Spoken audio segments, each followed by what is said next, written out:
Shalom. Welcome back. First and foremost, I want to give all glory, praise, honors to Yahweh, by Hashem, Yahweh Shai. I want to give double honors to the apostles of Great Millstone. I want to say salutations to you brothers for doing this work in sincerity and in truth. Back with just a quick lesson. I want to make a point. The elder brother from the Bay Area, Sacramento camp, had posted this thing on YouTube about a tenant protection program. All right. And with his post, he put word of advice: look into these programs in your city and county, play broke and finesse, right? So this is dealing with that the coronavirus or whatever, because a lot of people are out of work, all right, and lost their job because of this, because of the coronavirus, right? Hell, even if you do have the money to pay the rent, still look into what the brother was talking about, man, as far as a delay of rent payment or, waiving a payment or whatever they're going to do. Because in the coming days, man, you might want to take that money, even if you have the money, and spend it on goods or victuals. Because those goods or victuals may come in better use than actual paper money in the coming days. That's just something to look for, right?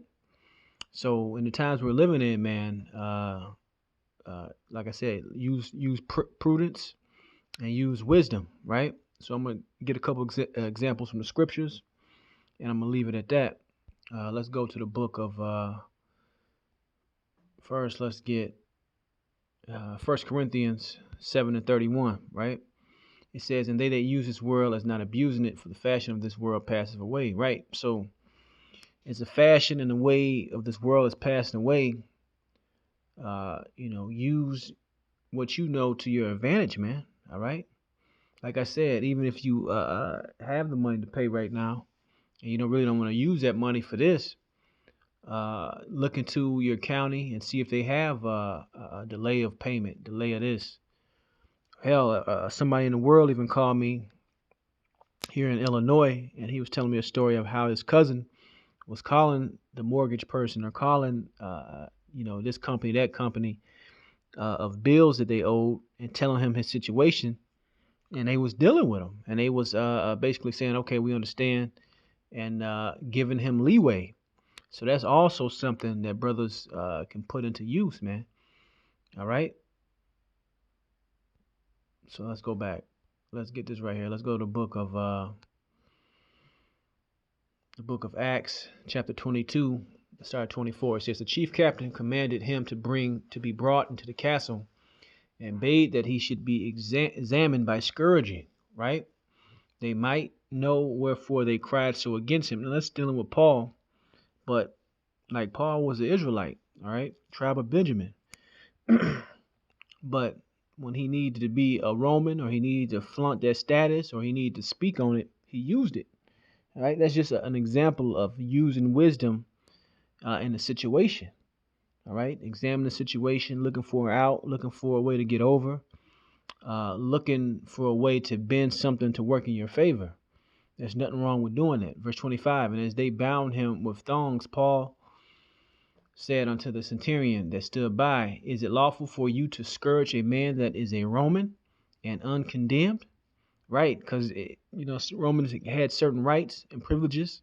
Even right now, as this clamp down and this medical martial law is put into place in multiple states, you're gonna have certain police officers and certain people out there that's gonna look at this shit and be like, damn, we really taking away the citizens' rights. We really taking away the constitutional rights, and you may be able to use that in a pinch, man. If you catch a soldier that really that believes in that shit, man, and honors it, because many don't, right?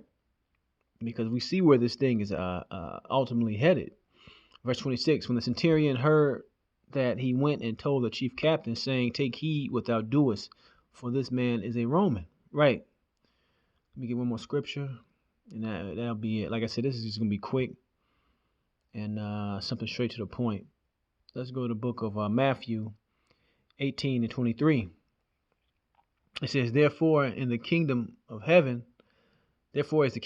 likened unto a certain king, which would take account of his servants. And when he had begun to reckon, one was brought unto him, which owed him 10,000 talents. But for as much as he had not to pay, his Lord commanded him to be sold, and his wife and children, and all that he had, and payment to be made. Right? So in this parable, the king, whatever, wanted his money. All right? But let's see what happens next. It says, the servant therefore fell down and worshipped him, saying, Lord, have patience with me, and I will pay thee all. Then the Lord of that servant was moved with compassion, and loosed him, and forgave him the debt. So in these times that we're coming in, there's a scripture that says, if a man's ways please the Lord, even his enemies shall be at peace with him. So Yahweh Shai can use these people that normally wouldn't be in your favor for your favor. All right. You got to understand what makes these people out here tick.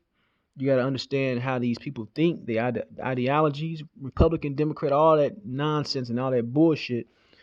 But when a person talk and speak, you know where they're coming from. All right. All you got to do is play the games. And a lot of times you can play these people like puppets. All right. This comes in hand, whether it's dealing with, maybe you need to get a gig. Maybe you need, help with something. But ultimately, it's all through the spirit of Yahweh Shai. All right. But that's the point. Like I said, you just use wisdom, use prudence, especially in the times that we're in. I hope this edified some individuals. I want to give all glory, praise, and honors to Yahweh Shai. And shalom the next time.